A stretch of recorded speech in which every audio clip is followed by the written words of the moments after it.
Comment les principes démocratiques peuvent-ils s'incarner en entreprise? C'est à cette question et à bien d'autres auxquelles nous allons répondre aujourd'hui avec Corentin Gombert, docteur en sciences de gestion de l'École de mines de Paris, fondateur du laboratoire d'idées Agora 2DS, qui traite de transformation des organisations vers une démocratie économique et sociale.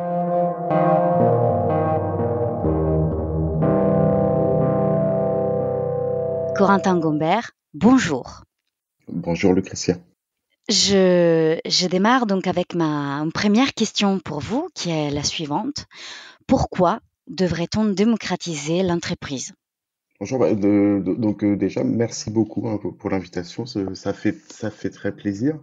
Donc aujourd'hui, on est à nouveau à un tournant de l'histoire. Et en fait, depuis quelques mois, il y a une question qui émerge dans la sphère publique, et dans la sphère professionnelle.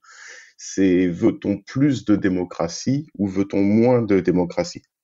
Et si on en veut plus, si on veut que le monde soit un petit peu plus démocratique, il faut miser sur davantage de participation, davantage d'appropriation citoyenne de la démocratie. Et les principaux arguments qui conduisent à vouloir démocratiser l'entreprise sont là. C'est de démocratiser l'entreprise pour soutenir et renforcer la démocratie dans la cité. Et il y a plusieurs études qui montrent par exemple qu'un citoyen dans l'entreprise est un meilleur citoyen, entre guillemets, dans la cité. Donc, c'est le fait que ça renforce le goût pour la participation, que ça donne envie d'exercer sa souveraineté. Et sur ce point-là, je vous recommande de lire notamment l'étude de 2024 de Thomas Coutreau qui s'appelle Le bras long du travail. Il montre qu'il y a une corrélation entre carence d'autonomie au travail et abstention électorale ou vote pour l'extrême droite. Ensuite, il y a d'autres types d'arguments pour démocratiser l'entreprise qui sont de pallier les dérives libérales et de répondre à certains besoins de la société. C'est-à-dire que en poursuivant les intérêts des actionnaires quand ils sont les seuls décideurs, les choix et orientations de l'entreprise n'ont que peu de chances d'aller vers les besoins de la société. Si on pense par exemple à l'environnement, si l'objectif c'est la rentabilité, il n'y a aucune raison de se soucier de l'environnement et de l'humain. Donc, ce qui va conduire à vendre des produits qui sont nocifs à la fois pour l'environnement et pour l'être humain, ce qui va conduire à inciter à la surconsommation, ce qui va conduire à renforcer certaines addictions aux opiacés, aux appareils électroniques. Et enfin, le dernier type d'argument pour démocratiser l'entreprise, c'est de répondre aux aspirations des travailleurs en termes de pouvoir d'agir et de sens au travail. C'est-à-dire qu'il y a une spécificité française qui est que la direction, le management sont plutôt à l'ancienne, sont plutôt taylorisés avec une importante chaîne de subordination. Sur ce point, je vous invite à lire le dernier rapport de l'Inspection générale des affaires sociales. C'est assez édifiant. Il montre que contrairement à tous ses voisins, la France est un pays où le management est resté très très directif et ils mettent en avant tout un ensemble de problèmes qu'il y a dans le pays à cause de ce manque d'adaptation aux aspirations des travailleurs, aspirations qui évoluent et les travailleurs ont besoin d'avoir un peu plus la main sur leur travail, d'avoir un peu plus de pouvoir d'agir, de trouver du sens dans leur travail. Et le sens peut les dépasser eux-mêmes. C'est un sens qui peut être orienté vers l'environnement, vers les impacts sur la société. Donc, toute une partie des travailleurs et travailleuses ne se retrouvent aujourd'hui pas forcément dans le fonctionnement traditionnel, et ils veulent davantage de pouvoir d'agir tant sur les moyens que sur les fins de leur travail. Donc, pour récapituler un petit peu les différentes raisons de démocratiser l'entreprise, c'est de faire du bien à la démocratie dans la cité, de faire du bien à l'économie politique, et également de faire du bien aux travailleurs eux-mêmes. Merci beaucoup, Corentin. Est-ce que vous pourriez nous décrire, donc un peu plus précisément, peut-être alors, les modes d'incarnation des principes démocratiques dans l'entreprise, tels que vous l'avez vu, au vu de toutes les recherches terrain que vous avez pu faire? Ce qu'il faut savoir en premier, c'est que contrairement à certains modèles qui sont issus, par exemple, de l'entreprise libérée, de holacratie, la démocratie dans l'entreprise, ça n'est pas un modèle d'organisation qu'on peut appliquer et répliquer. C'est qu'on ne va pas acheter une boîte démocratie dans l'entreprise qu'on va ouvrir dans l'entreprise pour appliquer la démocratie dans l'entreprise. La démocratie dans l'entreprise, et je préfère parler de démocratisation des organisations, c'est une dynamique qui conduit à une multitude d'expériences, de directions, qui peut prendre de nombreuses formes. Et en fait, elle s'incarne à la fois euh, dans les coopératives, qui sont un type particulier d'entreprise, qui sont bien plus nombreuses et qui regroupent bien plus de personnes que, que ce qu'on pense régulièrement, mais ça, la démocratie dans l'entreprise s'incarne aussi à travers le dialogue social, le management participatif, les mouvements autogestionnaires, les mutuelles, les banques coopératives. Donc c'est tout un ensemble de dynamiques qui s'articulent pour donner plus de travail aux travailleurs et travailleuses, ou pour donner plus de pouvoir aux travailleurs et travailleuses, ou pour donner plus de pouvoir aux autres parties prenantes qui ne sont pas forcément les travailleurs et travailleuses. On pense notamment aux consommateurs, aux bénéficiaires. Et, et d'ailleurs, nous sommes aujourd'hui à l'Agora de l'Est en train de publier un ouvrage très collectif sur la démocratie en organisation. Et plus que chercher à poser une définition, parce que le point de départ de l'ouvrage est qu'est-ce que la démocratie en organisation? Ben, du fait de cette diversité, on a choisi plutôt que construire une définition de exposer cette diversité. Donc c'est un projet assez énorme, hein, puisque l'ouvrage va être écrit à plus de 50 mains pour exprimer 50 points de vue sur la démocratisation des organisations et donner à voir cette diversité d'incarnation des principes démocratiques en entreprise. Mais pour visualiser et caractériser cette dynamique, dans mon livre, j'ai construit une typologie qui, en fonction des parties prenantes et constituantes, que peuvent être les salariés, les adhérents, les bénéficiaires, etc., on va caractériser la dynamique démocratique en organisation à travers le niveau d'expression de la souveraineté, donc à travers la gouvernance statutaire ou la gouvernance opérationnelle dans l'entreprise, et les modalités d'expression de la souveraineté, donc, qui peuvent être de la représentation, le fait pour les travailleurs d'être représentés par des personnes qu'ils ont élues, ou des mécanismes de participation directe ou de consultation des travailleurs. Du coup, j'ai une curiosité puisque, vous avez évoqué en effet toute, une grande diversité en fait de coopératives et des dynamiques justement de coopération. Est-ce que la taille a un impact, quelconque sur les possibilités réelles de démocratisation d'une entreprise? Donc est-ce que de façon un peu plus grossière, voilà, est-ce qu'on peut penser que, cela peut se faire dans une entreprise de 10 personnes, mais aussi dans une entreprise de plusieurs milliers de personnes? Merci beaucoup pour cette question, puisque je pense que c'est une question très importante qui va mettre qui peut potentiellement mettre certains bâtons dans les roues de la démocratisation. Donc, effectivement, la taille compte toujours. Et il y a un argument récurrent qui est que les dynamiques démocratiques ne seraient réservées qu'à de toutes petites structures. Et c'est un argument qui s'associe régulièrement à une vision de la démocratie qui est un petit peu particulière, qui est une vision un petit peu anarchique, et qui est dans une entreprise démocratique, tout le monde décide de tout. Donc, si on est plus que 50, plus que 100, plus que 200, plus que 1000, tout le monde ne peut pas décider de tout. Alors que cette vision de la démocratie est un petit peu particulière, un petit peu réductrice, parce que la démocratie, ça n'est pas que ça peut être ça, mais ça n'est pas que ça. Et en fait, la première question qui se pose, et elle se pose pour toutes sortes d'actions collectives organisées, pas forcément pour les entreprises démocratiques, entre guillemets, c'est est-ce qu'on peut fonctionner de manière similaire à 10 personnes ou à plusieurs milliers de personnes? Donc, si on prend un exemple, est-ce qu'on travaille de la même manière dans une petite épicerie de quartier ou dans tout le groupe Leclerc? Et la réponse, évidemment, c'est non. À partir d'une certaine taille, en fonction des activités, il devient nécessaire d'organiser le travail. Et cette organisation peut passer par la division du travail, par le fait que les personnes, comme elles doivent travailler ensemble, elles doivent s'organiser pour réussir à travailler ensemble.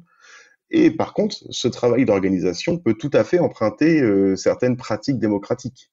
C'est-à-dire que là, si on se centre sur les grosses structures, hein, à ce que la question sous-jacente derrière votre question est la question des grosses structures, est-ce qu'on peut être démocratique quand on regroupe de nombreuses personnes.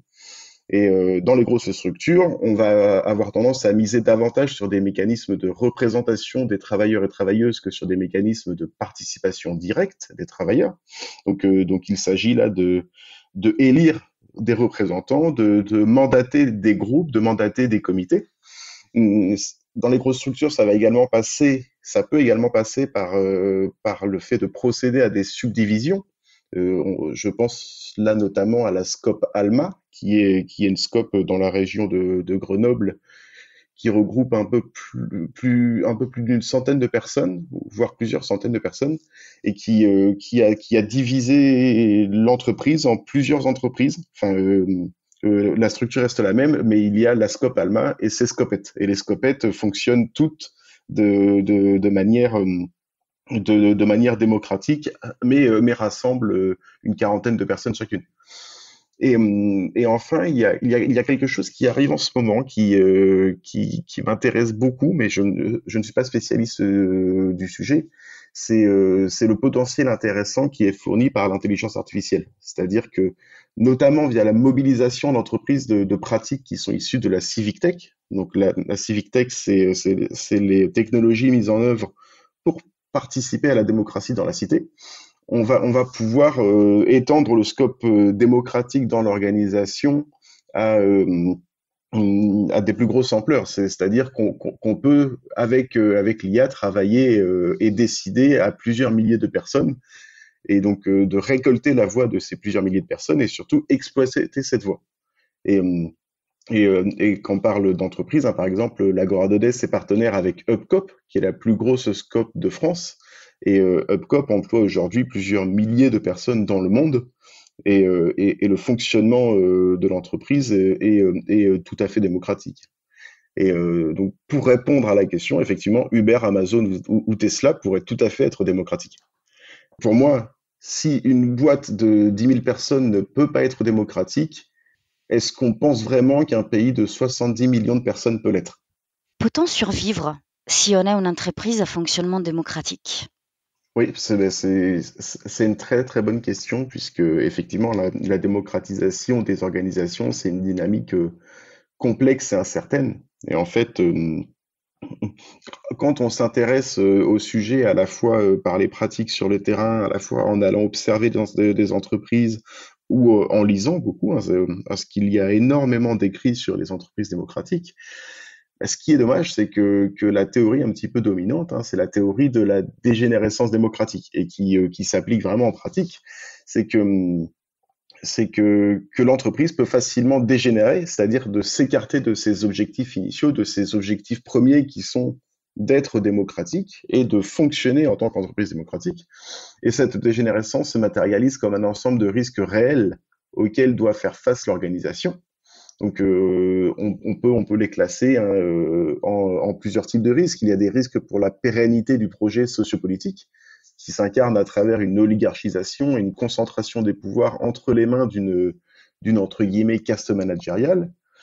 Il y a les risques pour la pérennité économique à travers l'adoption de processus et outils de gestion qui sont démocratiques mais qui sont lourds et inefficaces, hein. C'est le sacré tout le monde décide de tout. En fait, si tout le monde décide de tout, ça peut mettre en cause l'efficacité de l'organisation et ça peut faire tendre l'entreprise vers une inefficacité de gestion et de fonctionnement.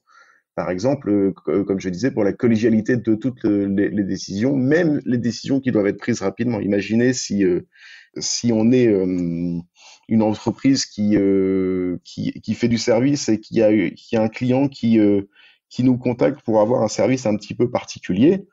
Et si toute l'entreprise doit se réunir pour prendre la décision d'accepter de répondre à ce besoin, bah, pour le client, il sera potentiellement parti ailleurs depuis longtemps quand on lui répondra. Donc il y a vraiment un vrai risque de lourdeur des processus. Et ensuite, il y a des risques pour la pérennité du collectif souverain à travers une polarisation, une radicalisation du débat qui conduit à certaines tensions, à certains conflits stériles.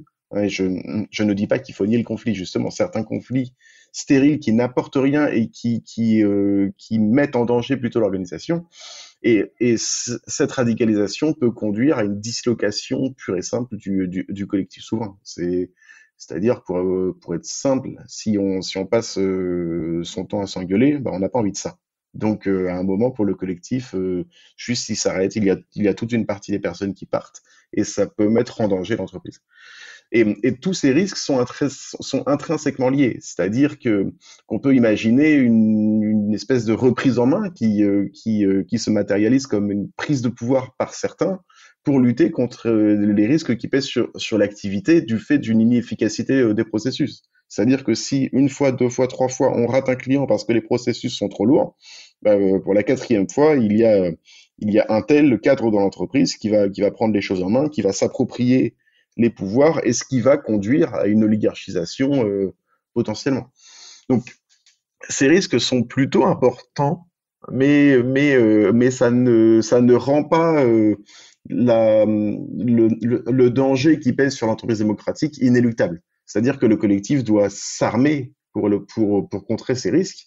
Et pour s'armer, hein, il, il peut mener notamment un travail statutaire en rédigeant une constitution, en pensant à certains mécanismes et rôles de contre-pouvoir, en s'assurant de la rotation des différentes instances, en multipliant les centres et instances de pouvoir de décision. Donc c'est à ce moment-là qu'on va pouvoir intégrer tous les salariés dans la manière de travailler. Et plutôt que tout décider ensemble, on va monter plein de petits comités qui vont justement pouvoir peser sur l'entreprise, sur les décisions. Et c'est comme ça que opérationnellement, on va pouvoir travailler ensemble et prendre les décisions ensemble. Et il s'agit notamment de s'équiper de mécanismes de prise de décision qui sont adaptés à un fonctionnement collectif. Ensuite, pour moi, il est essentiel de dépasser ces solutions statutaires ou conventionnelles. Il faut descendre dans le travail, dans l'activité, en menant un travail d'organisation. Et, et on ne va pas justement chercher à s'attacher à certains totems sur qu'est-ce que la démocratie en organisation. Il faut descendre au plus près du travail réel, de reconcevoir collectivement les prescriptions qui pèsent sur le travail et faire en sorte d'opérationnaliser la souveraineté des travailleurs tant sur les fins que sur les moyens de leur travail. Et en fait, j'insiste plutôt sur tant sur les fins que sur les moyens de leur travail, puisque généralement, on a tendance à vouloir travailler soit l'un, soit l'autre, pas forcément les deux. En entreprise libérée, on travaille sur les moyens du travail. En coopérative, si on ne descend pas dans l'activité, on va travailler seulement sur les fins, sur quel est l'objectif politique de l'entreprise, mais par contre sur comment est-ce qu'on réalise le travail et du coup comment est-ce qu'on répond aux potentielles souffrances au travail, on ne va pas s'interroger dessus. Donc c'est important de travailler sur les deux. Et pour cela, il est nécessaire d'outiller l'organisation, de créer certains espaces de participation qui permettent aux travailleurs de le faire effectivement, de le faire en réalité, à travers la capacité, le temps, la légitimité, les informations, les compétences. C'est-à-dire que la démocratie, ça n'est pas inné, il faut accompagner les travailleurs vers ça. Et ça leur permet de participer à la gestion de leur collectif. Donc, si on met un petit mantra pour ça, c'est que la démocratie ne se décrète pas, elle s'outille. Pour pouvoir être dans cette démarche, il faut quand même beaucoup discuter. Et donc, le conflit aussi a une place importante. Dans votre ouvrage, à un moment donné, vous disiez justement, vous évoquiez le fait qu'il faut rendre le conflit constructif. Comment davantage rendre ce conflit, qui du coup va être présent, constructif? C'est l'essence même de la démocratie. S'il n'y a pas de conflit exprimé, c'est qu'il n'y a que des divergences qui sont muselées et qui peuvent vite se transformer en opposition, en rancune et en polarisation des positions, justement. Donc, la pire idée, et qui pourtant est plutôt courante, c'est de chercher soit à nier, soit à éviter ce conflit. Parce que le conflit, là, il est toujours là. Et, euh, et si on cherche à nier ou éviter le conflit, on ne fait que l'enterrer pour lui permettre de se renforcer chez les uns et chez les autres. Mais quand il s'exprimera, s'il s'exprime un jour, il va tout exploser. Donc au contraire, il faut laisser s'exprimer le conflit, l'accompagner et le reconnaître. Et tout à l'heure, je parlais de la radicalisation du débat démocratique. Et celle-ci se développe habituellement quand les termes du débat sont très abstraits, décorrélés de l'activité et touchent des principes et valeurs individuelles. Et, si par exemple on pose la question qu'est-ce que la démocratie ou encore plus conflictuel, est-ce que notre entreprise est démocratique?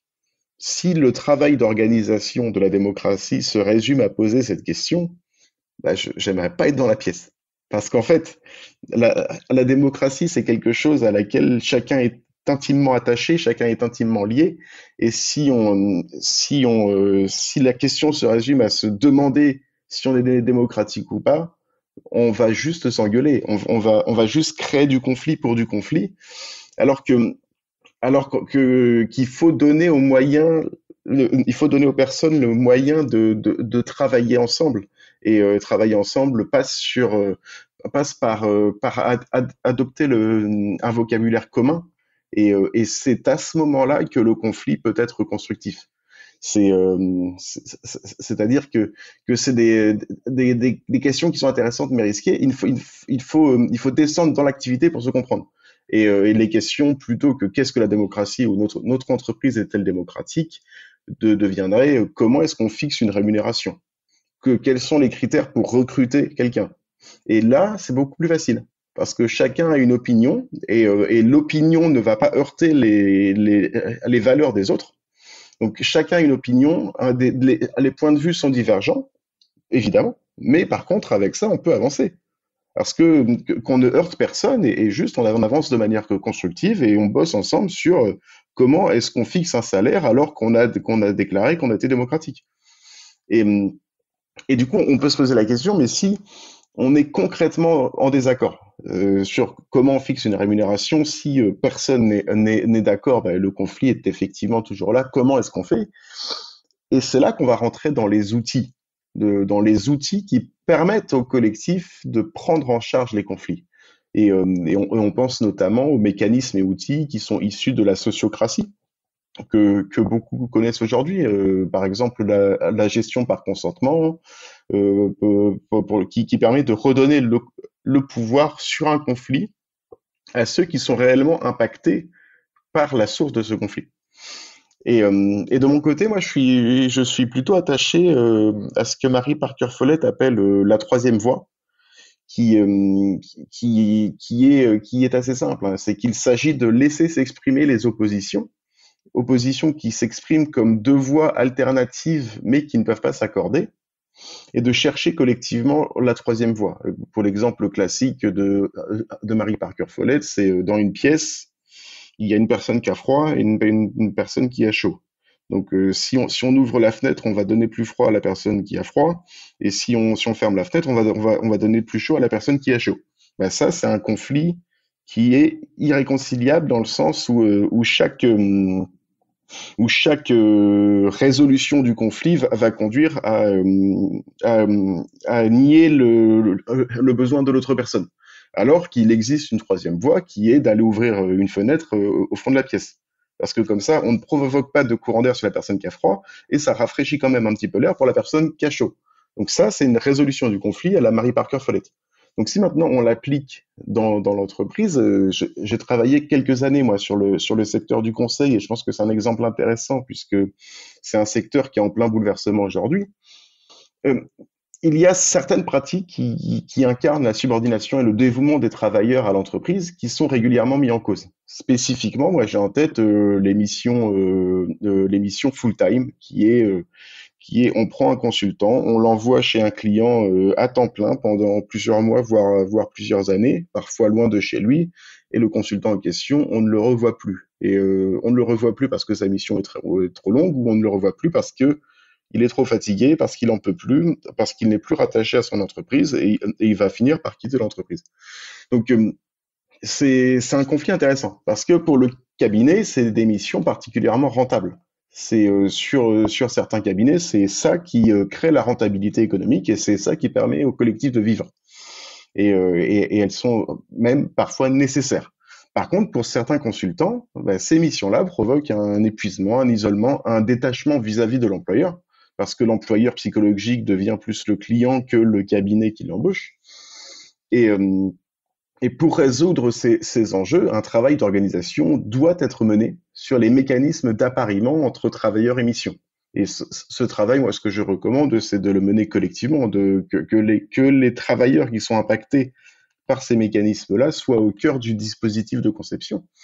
Et une troisième voie, la Marie Parker Follett, à cette situation déséquilibrée, pourrait être de mettre en place des roulements entre consultants, c'est-à-dire qui se remplacent régulièrement sur la mission, et ce qui permet de reprendre des bols d'air sur des missions un petit peu moins éprouvantes régulièrement. Et ça peut se négocier avec le client, ou tout simplement de négocier avec le client la présence de 2 personnes à mi-temps plutôt qu'une personne à plein temps. Ça change tout. Et, euh, et le tout, ce qui est important, c'est que le collectif se soit emparé de la situation. Et il n'y a pas de solution toute faite qui vient d'en haut, hein. Il s'agit systématiquement de mobiliser les travailleurs et les travailleuses dans la conception des solutions qui permettent de résoudre le conflit. Vers la moitié de l'ouvrage, vous nous montrez aussi comment, en adoptant certains principes de fonctionnement démocratique, on peut arriver à concevoir collectivement, et donc de façon démocratique, des processus fonctionnant sur un mode plus traditionnel, donc pyramidal, par exemple. Et là, je me suis posé la question, mince, ce ne serait pas paradoxal? Ça peut apparaître paradoxal, effectivement, mais, euh, mais en fait, ça n'est pas exactement la même chose. C'est-à-dire qu'on a même observé des collectifs qui ont démocratiquement refusé la démocratie. C'est-à-dire qu'en menant tout un travail d'accompagnement d'organisation, bah, à la fin, au bout de quelques mois de démocratisation de l'organisation, les collectifs disent bah, on va voter contre. On n'en veut pas parce que c'est beaucoup trop compliqué. Donc là, sur les cas que j'ai en tête, c'était surtout dû au fait que les termes du débat étaient sans doute mal posés. Mais pour le mantra que moi qui m'obsède, que je mets qui arrive comme une conclusion de l'ouvrage, donc comme je dis ça, personne ne voudra le lire puisque vous aurez déjà la fin. C'est il ne faut pas organiser la démocratie, il faut organiser démocratiquement l'activité. Donc en effet, si on cherche à organiser directement la démocratie, on l'a dit, on va arriver sur des solutions abstraites qui sont décorrélées de l'activité qui peuvent conduire à une efficacité de gestion ou à une radicalisation des débats. Donc il faut plutôt travailler ensemble sur le travail et son organisation, et cela de manière démocratique. Donc, et ce travail peut mener à des solutions qui se rapprochent d'un mode de fonctionnement plus traditionnel, comme des modes de fonctionnement très hiérarchiques, pyramidaux, et c'est pas grave. C'est pas quelque chose qui font que l'entreprise devient antidémocratique. C'est qu'il y a quand même quelques écarts, quelques différences qui se matérialisent à travers la souveraineté des travailleurs. Quand on pense aux mécanismes de représentation, comme le fait de donner un mandat à un élu pour représenter nos intérêts, on lui délègue du pouvoir, donc une certaine forme d'autorité. Par contre, même s'il détient cette autorité, il reste subordonné au fait qu'il est là pour représenter nos intérêts et qu'on peut tout à fait le destituer ou le remplacer si tel n'est pas le cas. Et dans l'entreprise, c'est la même chose. Quand on reconstruit collectivement un mode de fonctionnement pyramidal, qui de prime abord ressemble beaucoup au fonctionnement conventionnel, mais en fait, c'est radicalement différent. Un manager élu par les travailleurs et un manager nommé par la direction ne sont pas du tout les mêmes. Ils ont des redevabilités radicalement différentes. Et si demain les salariés décident de changer de mode de fonctionnement, ils pourront tout à fait le faire. Rien n'est fixé dans le marbre. Comme je l'ai dit, la démocratie, c'est une dynamique. Donc qu'importe s'ils choisissent de confier la bonne exécution du travail à d'autres, à travers la mise en place d'une ligne hiérarchique très formalisée, par exemple, l'important pour démocratiser le travail, c'est que les travailleurs et travailleuses aient le pouvoir d'influer tant sur les fins que sur les moyens de leur propre travail. Mais ça, je l'ai déjà dit. Et, euh, et ensuite, pour globalement, hein, pour démocratiser l'entreprise, bah, les quelques recommandations que j'ai esquissées là, c'est de mener un travail d'organisation collective qui est situé et centré sur l'activité, et qu'il ne faut pas seulement mobiliser des dispositifs statutaires, il faut également descendre dans l'organisation du travail. Eh ben, c'est parfait. Corentin Gombert, merci. Merci beaucoup.